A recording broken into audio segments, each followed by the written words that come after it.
Anies AHY Nyapres, Indonesia siap bubar. Ditulis oleh Nina Nur di siwar.com. Selamat menyaksikan channel Tanda Seru. Walaupun disebut masih jauh, akan selalu menarik untuk membicarakan soal Pilpres 2024, terutama soal elektabilitas para capres. Menariknya itu adalah ketika menyandingkan para capres itu dengan rekam jejak maupun perkembangan perilaku, sikap, dan kinerja mereka. Logis kan itu? Seperti ketika kita mengikuti Pilpres 2019 lalu, pastilah akan melihat rekam jejak dan kinerja pasangan Jokowi Ma'ruf dan Prabowo Sandiaga.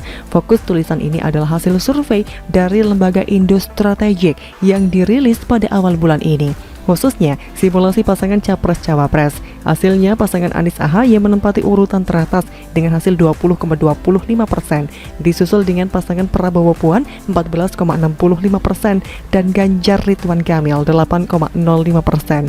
Ini bukan kali pertama Anies dipasangkan dengan AHY dalam survei elektabilitas 2024. Sebelumnya dalam survei yang dirilis oleh Foxpol Center pada awal Juli 2021, dalam salah satu simulasi mereka, Anies juga dipasangkan dengan AHY. Waktu itu mereka berada di posisi kedua. Di posisi pertama Prabowo Puan 26,5%, Anies AHY 24,2%, dan Ridwan Kamil Sandiaga 21,8%. Kemudian dalam hasil survei yang dirilis oleh lembaga Indonesia Election and Strategic atau Index Research pada tanggal 8 Juni 2021, kembali nama pasangan Anies AHY muncul dalam salah satu simulasi ketika semua capres yang diunggulkan masing-masing dipasangkan dengan AHY. Hasilnya pasangan Anies AHY unggul di tempat pertama 35,3%, disusul oleh pasangan RK AHY 31,2%, Prabowo AHY 17,8%, dan Ganjar AHY 10,1%. Sisanya yang tidak tahu dan tidak menjawab sebesar 5,6% saja. Sementara itu, dalam hasil survei dari lembaga parameter politik yang dirilis pada tanggal 5 Juni 2021, Anies AHY juga dimunculkan dalam salah satu simulasi. Dalam setiap simulasi hanya dimunculkan dua pilihan pasangan Capres-Cawapres. Pasangan Anies AHY dilawankan dengan pasangan Prabowo Puan. Anies AHY mendapatkan kemenangan dengan hasil 35,9%, sedangkan pasangan Prabowo Puan hanya mendapatkan hasil 21,8%. Sedangkan yang menjawab ragu atau tidak menjawab sebanyak 42,3%. Yang ragu dan tidak memberikan jawaban banyak sekali, sepertinya karena pilihan yang sangat terbatas. Nampaknya para lembaga survei hobi memasangkan Anies dengan AHY. Di atas kertas mereka memang nampaknya jadi perpaduan yang sempurna. Anies sebagai capres yang punya pengalaman sebagai gubernur DKI Jakarta tanpa ikatan partai, sedangkan AHY sebagai ketua umum partai yang punya basis partai politik, sehingga tinggal bagaimana cara Anies dan AHY menarik semakin banyak partai politik untuk mengusung mereka untuk bisa memenuhi presidensial threshold 20% suara sah nasional atau 25% kursi DPR. Tentu saja modal kemenangan ya tidak cuma itu. Tidak semudah itu Ferguson, rakyat pasti akan membandingkan pasangan Anies AHY dengan presiden saat ini, Presiden Jokowi. Ketika dibandingkan dengan Presiden Jokowi, saya jadi ingat perkataan Prabowo ketika masih berhadapan dengan Jokowi dalam Pilpres 2019, yakni soal Indonesia bubar.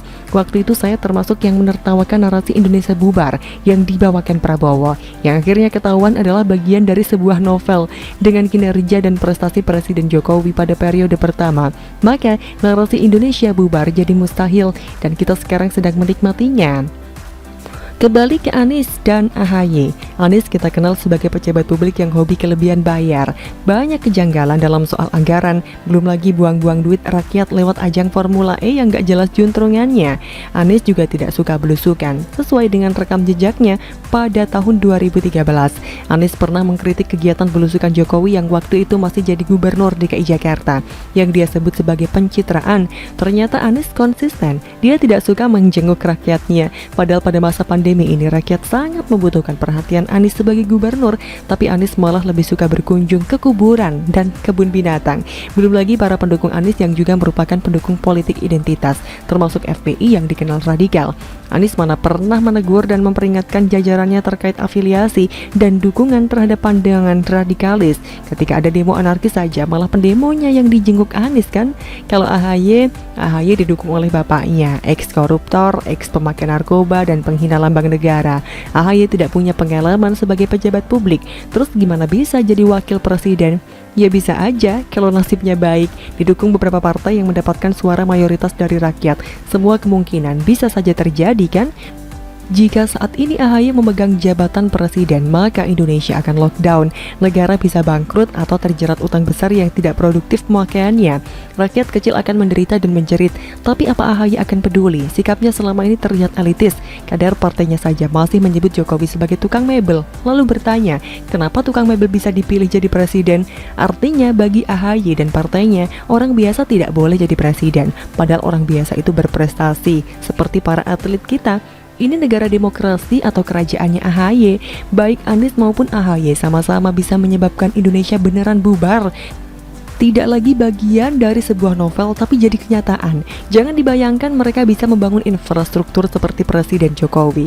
Anies di Jakarta saja tidak membangun infrastruktur, hanya bisa ngecat dan bikin patung. Sedangkan AHY dan partainya selalu dikenang dengan warisan proyek mangkrak. Kalau memang mau Indonesia bubar, silahkan saja memilih pasangan ini. Selalu dari kura-kura. Bagaimana menurut Anda?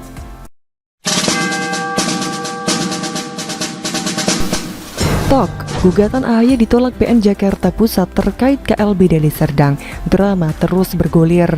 Ditulis oleh Jopu Putra di seaword.com. Selamat menyaksikan channel Tanda Seru. Drama kudeta di internal Partai Demokrat sepertinya belum berakhir. Ini menjadi isu panas yang akan diberitakan oleh media mainstream dan online yang bisa saja menjemukan. Merupakan kabar buruk bagi kubu AHY, di mana Pengadilan Negeri Jakarta Pusat menolak gugatan terkait atas penyelenggaraan Kongres Luar Biasa atau KLB Partai Demokrat kubu Muldoko. Kubu AHY menggugat 12 anggota Kongres termasuk Marzuki Ali, Joni Amarbun, Maxo Pacua, dan Darmizal karena perbuatan melawan hukum terkait KLB yang tidak sah. Keputusan dari PN Jakarta Pusat akan menjadi kunci kemenangan bagi keabsahan penyelenggaraan KLB yang telah dilakukan oleh kubu Muldoko. Putusan perkara yang dibacakan oleh Ketua Majelis Hakim Haji Syaifuddin Zuhri berdasarkan nomor 236-P-D-T-G-2021-PN JKT PST tidak dapat diterima lantaran AHY sebagai penggugat tidak mempunyai itikat baik untuk menghadiri sidang mediasi. Sepertinya akan menjadi seru pertunjukan sinetron yang dimainkan, terlebih lagi akan banyak cuitan di media sosial dari kubu AHY yang menjual drama politik untuk sekedar mencari simpati dari publik. Saya menduga saja bahwa Demokrat kubu AHY akan menyalahkan pemerintah karena Muldoko masih duduk sebagai kepala KSP. Pun nama Jokowi akan diseret-seret supaya drama menjadi ramai dan menjadi isu hangat untuk diperbincangkan. Bagi AHY dan anak buahnya, inilah saat yang pas untuk menjual kezaliman agar masyarakat menaruh perhatian bagi partai yang akan tenggelam dengan sendirinya. Juru bicara DPP Partai Demokrat dari kubu Muldoko, yakni Muhammad Rahmat, memberikan apresiasi terhadap putusan tersebut. Dengan begitu maka tuduhan dari kubu AHY terhadap KLB Deli Serdang yang tidak sah menjadi tidak terbukti. Artinya, DPP Partai Demokrat hasil KLB Deli Serdang juga sah secara hukum. Kubu AHY tak perlu pula panik dan asal tuduh. Pengadilan adalah muara tempat menyelesaikan persoalan hukum. Karena itu mari sama-sama kita hargai. Ronde kedua di PT UN juga sudah menunggu, ujar Rahmat. Ya, sudah tepat bahwa kubu AHY tidak perlu panik dengan keputusan ini, sebab Rahmat berkeyakinan bahwa Partai Demokrat yang dikuasai SBY dan keluarganya telah menabrak konstitusi karena ADART partai tahun 2020 dibuat tanpa persetujuan anggota pada acara Kongres. Alasan kuat kubu Muldoko membuat KLB tandingan di Deli Serdang sebenarnya sebagai bentuk protes karena terpilihnya AHY sebagai Ketua Umum Partai Demokrat. Para mantan kader senior yang berseberangan dengan kubu Cikeas menggarisbawahi bahwa akta pendirian partai yang telah disepakati menyatakan SBY bukanlah pendiri partai. Hal inilah menjadikan ADART 2020 dianggap tidak sah karena SBY disebut sebagai pendiri partai, sehingga dirinya bersama anak-anaknya menjadi penguasa partai. Seperti tidak punya muka, SBY yang tidak pernah berkeringat mendirikan Partai Demokrat mengklaim partai biru tersebut adalah benar-benar milik dia beserta keluarganya. Jangan heran, keinginan untuk berkuasa akan tetap dipertahankan dengan menjual putra mahkota supaya dinasti keluarga tetap bersinar. Dengan keputusan Majelis Hakim atas penolakan gugatan kubu AHY, Rahmat menghimbau kepada para anggota KLB Deli Serdang untuk menahan diri dan bersabar menunggu perkembangan serta mengawal langkah selanjutnya. Dia tidak menampik bahwa putusan ini sebagai awal kemenangan. Setelah Partai Demokrat kubu AHY berperang melawan Buzzer RP, perang selanjutnya adalah melawan Partai Demokrat versi KLB Deli Serdang. Sepertinya masyarakat akan disuguhkan drama kolosal antar kedua kubu. Strategi kedua kubu akan menyajikan tontonan yang seru, namun bagi saya terasa akan membosankan. Tema playing victim akan tetap ada pada alur ceritanya, tapi terus terang saya akan tetap menjagokan kubu Muldoko yang akan menjadi pemenang. Semoga dengan pemberitaan ini masyarakat tidak terbawa dengan segala drama yang mereka mainkan. Kita tahu bahwa Demokrat paling piawai memainkan drama politiknya. Mantan pengurus senior PD Maxo Pacua juga menanggapi ditolaknya gugatan AHY dengan mengucapkan syukur dan terima kasih kepada majelis hakim. Dia pun percaya bahwa KLB Deli Serdang tidak melanggar hukum.